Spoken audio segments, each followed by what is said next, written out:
नृशंस हत्या की गई निर्दोष नागरिकों की, धर्म पूछकर उनको मारा गया, इनके परिवार के सामने मारा गया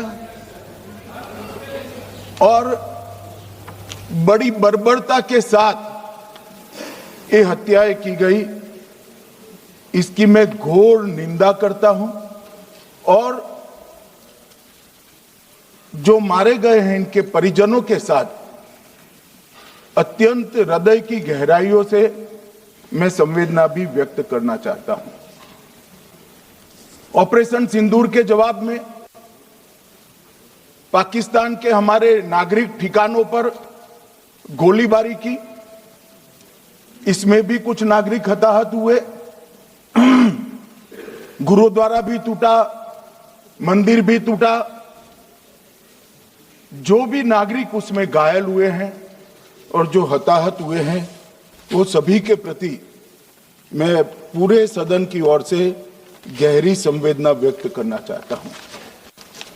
माननीय अध्यक्ष जी, कल से यहां पर पक्ष और विपक्ष दोनों की चर्चा चल रही है और स्वाभाविक है जब इस तरह की नृशंस घटना घटे देश में तब इस पर मुक्त चर्चा भी होनी चाहिए, चिंतन भी होना चाहिए, आगे न हो इसकी व्यवस्था की भी चिंता होनी चाहिए।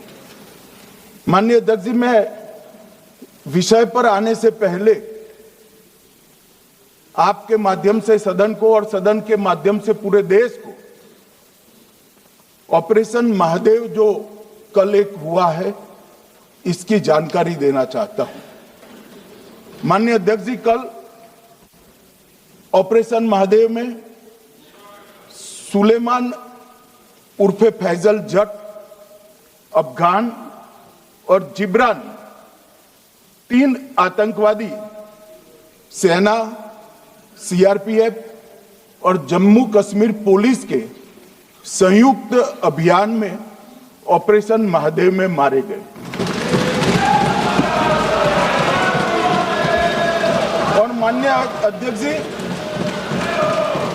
ये जो सुलेमान है ए श्रेणी का लश्कर तोयबा का कमांडर था पहलगाम हमले में और गगनगिर आतंकी हमले में वो लिप्त था।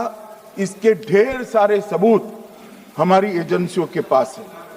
अफगान ए श्रेणी का लश्कर तैयबा का आतंकवादी था और जिब्रान भी ए ग्रेड आतंकवादी था।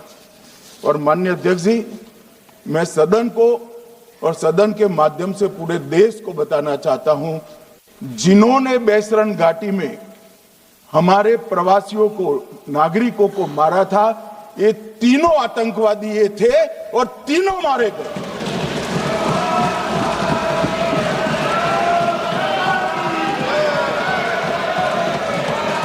और मान्यवर, मैं आज इस सदन के माध्यम से सेना के पैरा 4, सीआरपीएफ के सारे जवान जो अभियान में शामिल थे और जम्मू कश्मीर पुलिस के जो जवान थे, वो सभी को सदन और पूरे देश की ओर से बहुत बहुत साधुवाद देना चाहता हूं। माननीय अध्यक्ष जी, मैं इस ऑपरेशन महादेव के बारे में थोड़ा डिटेल में बताना चाहूंगा। ऑपरेशन महादेव की शुरुआत 22 मई 2025 को, एक प्रकार से तो जिस दिन हत्या हुई थी उसी दिन रात को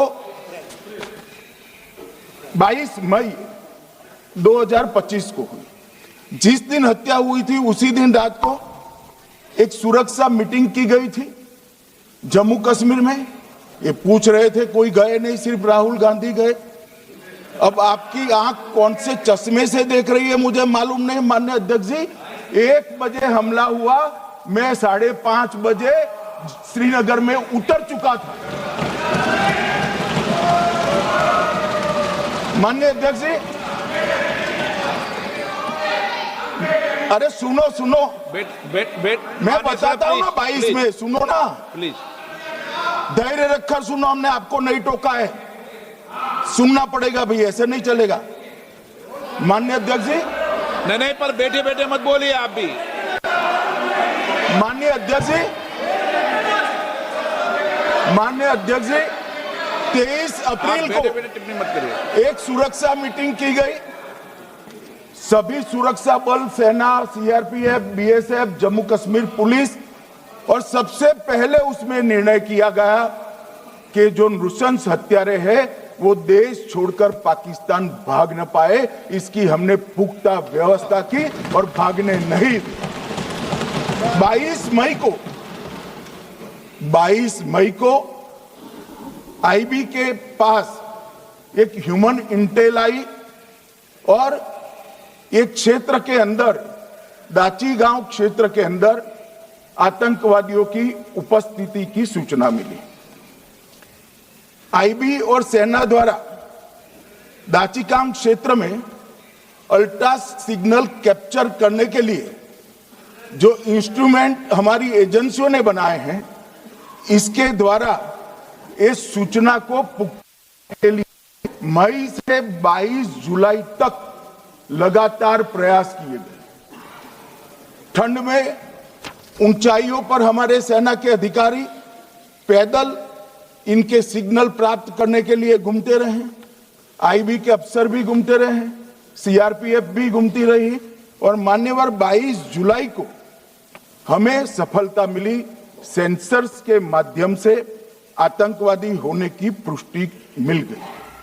तब 4 पैरा जो हमारी सेना का एक हिस्सा है, उसकी नेतृत्व में 4 पैरा के जवान, सीआरपीएफ के जवान और जम्मू कश्मीर पुलिस के जवान मान्यवर एक साथ ये आतंकवादियों को घेरने का काम किया। सेना, सीआरपीएफ, जम्मू कश्मीर पुलिस की मीटिंग भी की गई। जो 5 ह्यूमन एसेट्स थे उनको भी वहां भेजा गया, और कुल मिलाकर कल जो ऑपरेशन हुआ, इसमें हमारे निर्दोष नागरिकों को मारने वाले तीनों आतंकी मौत के घाट उतार दिए। मान्यवर, तीनों के नाम मैंने बताए हैं, सुलेमान उर्फे फैजल जट, अफगान और जिब्रान। मान्यवर, वो तो एक आशंका थी कि यही लोगों ने घटना की है, मगर मैं बाद में एनआईए की जांच पर आता हूं, एनआईए ने पहले से ही इनको, जिन्होंने आसरा लिया था, वो लोगों को गिरफ्तार कर रखा था, उनको खाना पहुंचाने वाले लोगों को अपने कब्जे में रखा था। तो जब आतंकवादियों के शव श्रीनगर आए, इनसे पहचान कराई गई, 4 लोगों ने पहचान लिया, यही 3 लोग थे जिन्होंने पहलगांव में आतंकी घटना को। मगर हमने इस पर भी भरोसा नहीं किया मान्यवर, कोई जल्दबाजी नहीं की।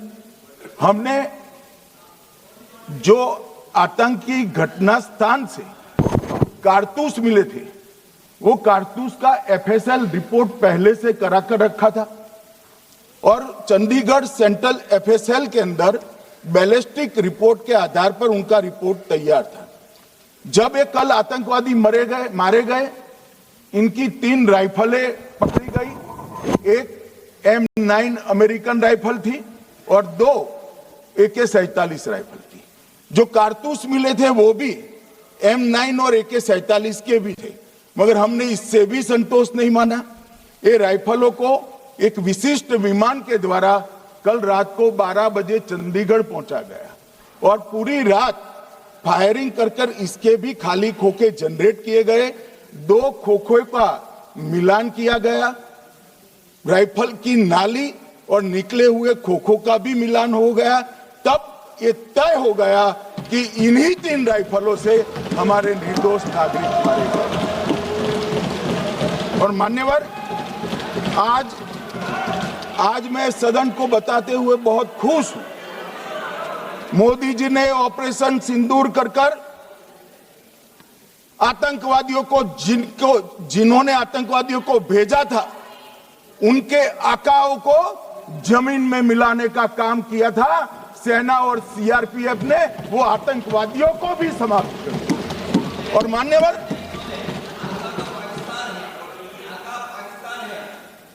कौन पाकिस्तान से आपकी बात होती है क्या? अरे बैठ जाओ भाई।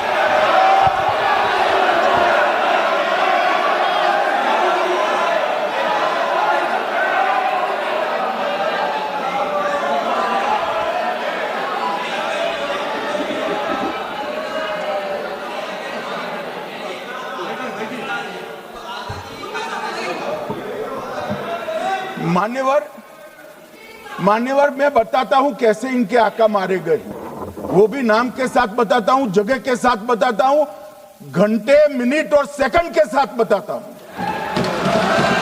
मान्यवर मैं तो अपेक्षा करता था कि जब ये सूचना सुनेंगे पक्ष विपक्ष में खुशी की लहर दौड़ जाएगी, मगर ये स्याही पड़ गई इनके चेहरे।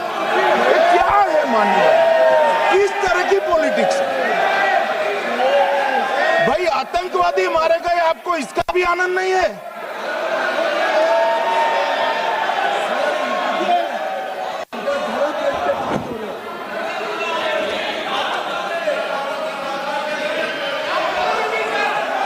अखिलेश जी बैठ जाइए, मेरा पूरा जवाब सुनिए, आपका सब जवाब आ जाएगा। भाई आप आतंकवादियों का धर्म देखकर दुखी मत होइए।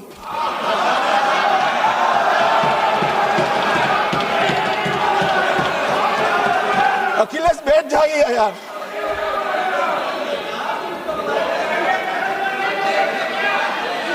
अखिलेश जी बैठ जाइए। मान्यवर किसी को संशय रखने की जरूरत नहीं है, बैलिस्टिक रिपोर्ट मेरे पास है, मेरे हाथ में है, और 6 वैज्ञानिकों ने इसको क्रॉस चेक किया है। सुबह 4:46 पर फोन पर मुझे 6 ने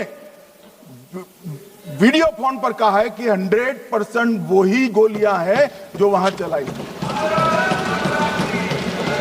मान्यवर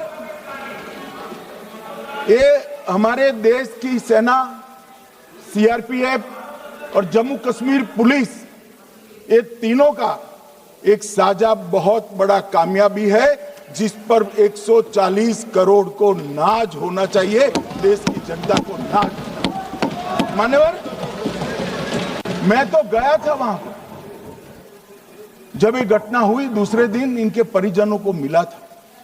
6 दिन की शादी वाली बच्ची विधवा होकर मेरे सामने खड़ी थी। आज तक मैं वो दृश्य नहीं भूल सकता।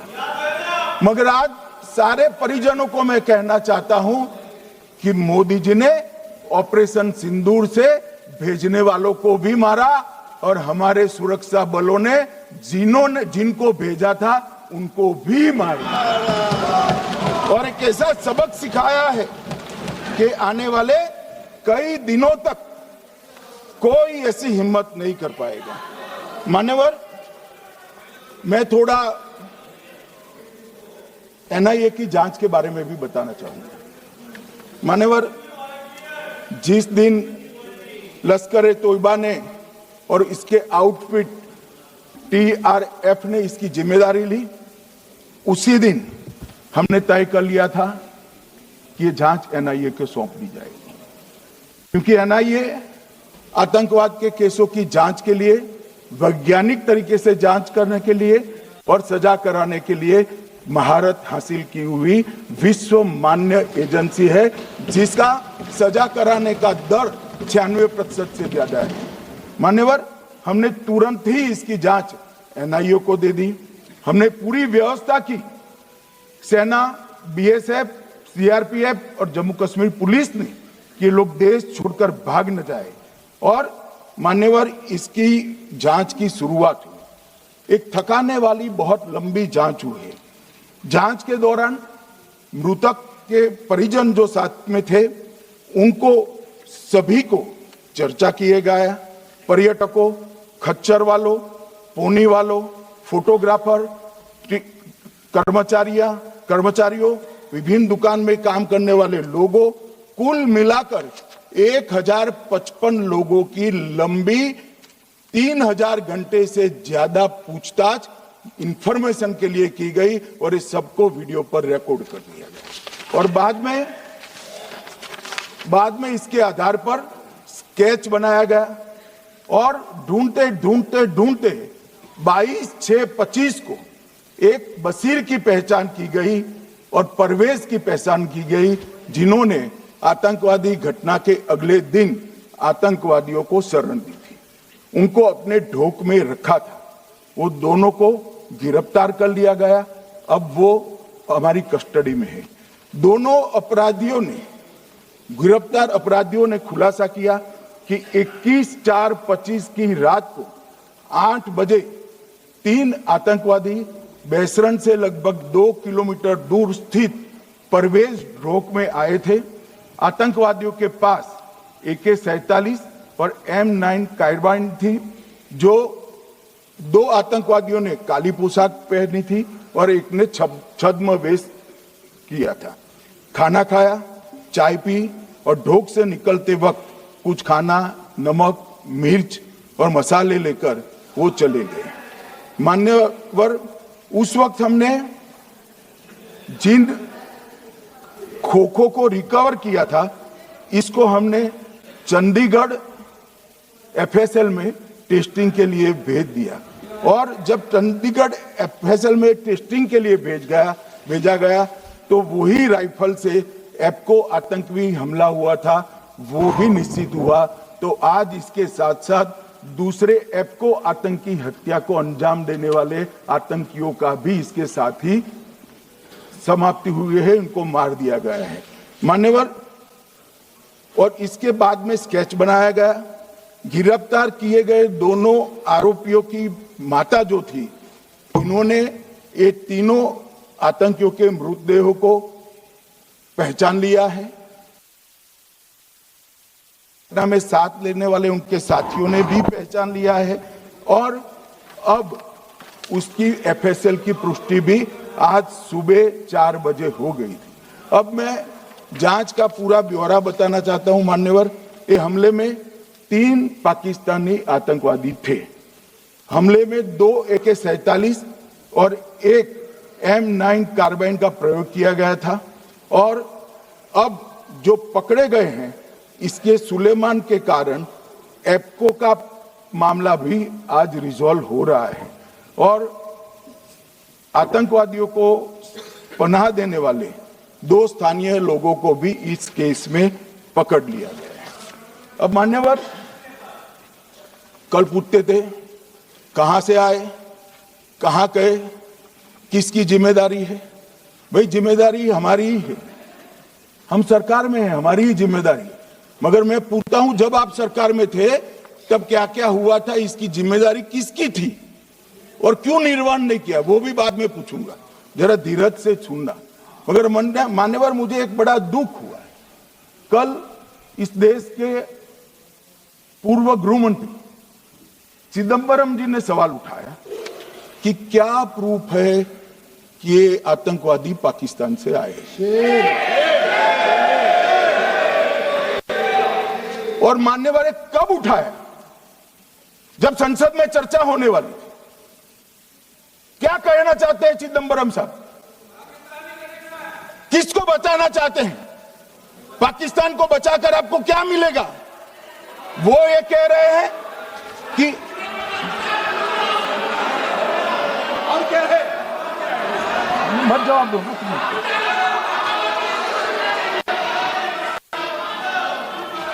मान्यवर, हमारे पास, मैं आज चिदंबरम साहब को कहना चाहता हूं, मैं आज चिदंबरम साहब को आपके माध्यम से कहना चाहता हूं, हमारे पास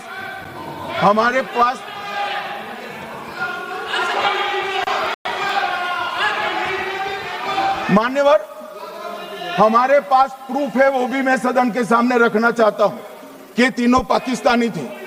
3 में से 2 के पाकिस्तान के वोटर नंबर भी आज हमारे पास उपलब्ध है।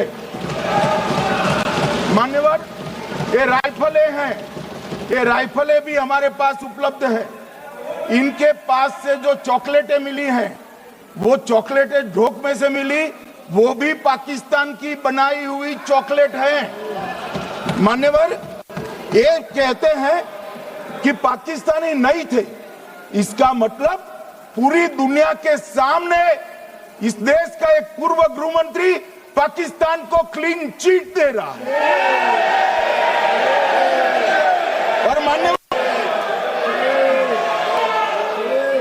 और मान्यवर, वो पाकिस्तानी आतंकवादी नहीं थे ऐसा बोलकर श्री चिदंबरम अगर पाकिस्तानी आतंकवादी नहीं थे तो पाकिस्तान पर हमला क्यों किया, वो भी सवाल खड़ा कर रहे हैं। मान्यवर, आज पूरी दुनिया ने हमारे संसद सदस्य गए थे, स्वीकारा था कि हमला पाकिस्तान ने किया है। और इस देश का गृह मंत्री जो कांग्रेस पार्टी से आता है, वो कहता है कि क्या सबूत है। अरे मुझसे मांगते, मैं दे देता। टीवी से मांगते हैं, पूरी दुनिया के सामने उजागर करते हैं, सुबह खड़ा करते हैं। पाकिस्तान को बचाने का इनका ये षड्यंत्र आज 130 करोड़ लोग जान रहे हैं। बच नहीं पाओगे आप लोग, बच नहीं पाओगे। मान्यवर,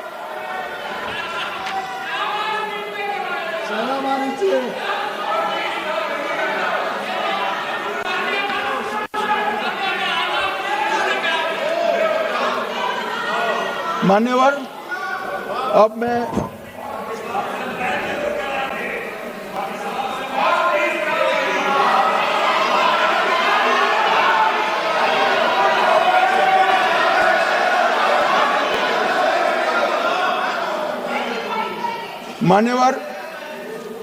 मैं पहलगांव आतंकी हमला और ऑपरेशन सिंदूर, ये दोनों घटनाक्रम के लिए मान्यवर ये अभी से थक जाते हैं।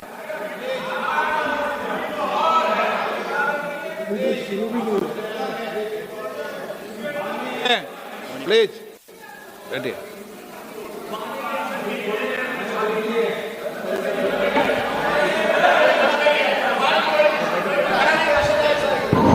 मान्यवर, मैं आपके माध्यम से कहना चाहता हूं, थोड़ा धैर्य रखे भैया, अभी तो शुरू हुआ है, अभी तो शुरू हुआ है।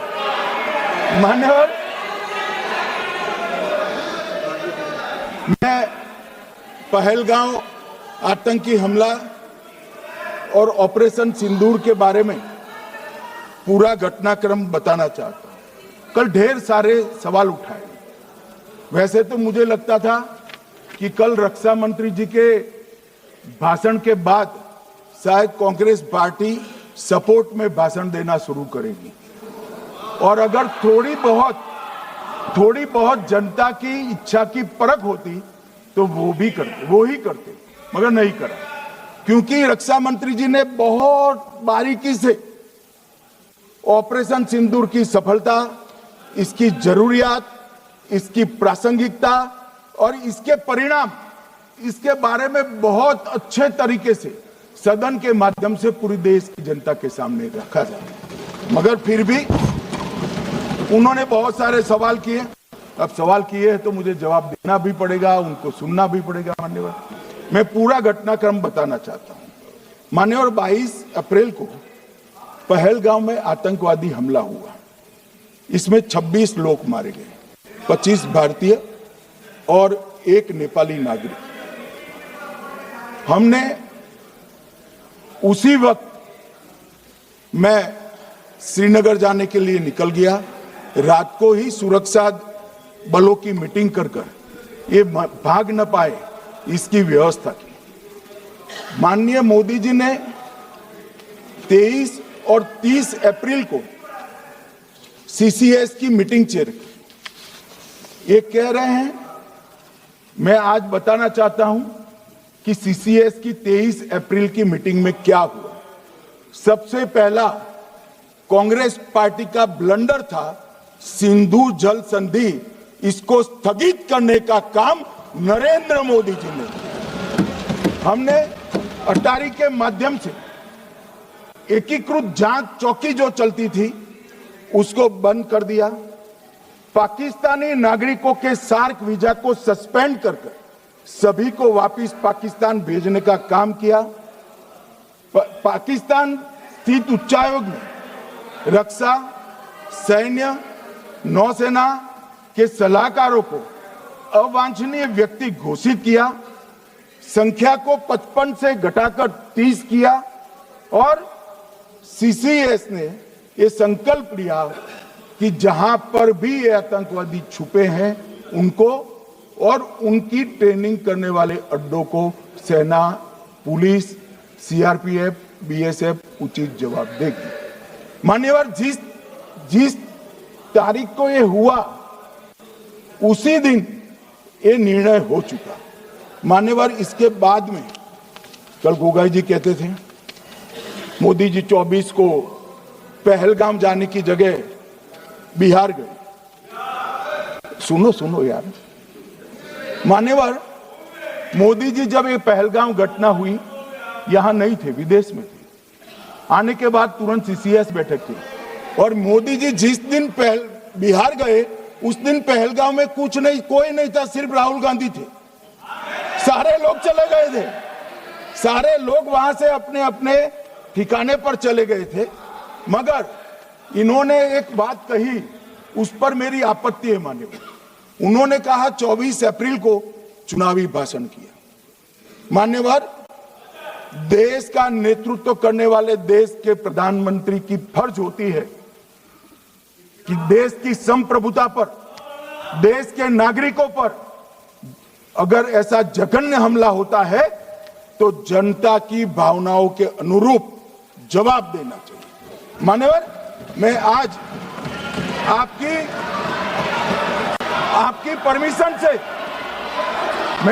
परमिशन से मोदी जी के बिहार भाषण के कुछ अंश पढ़ना चाहता हूं।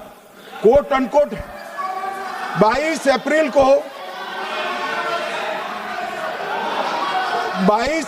को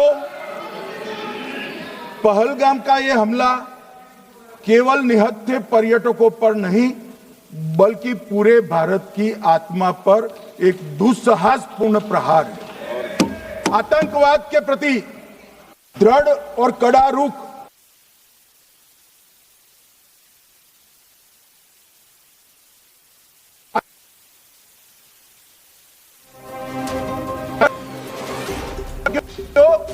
और इसकी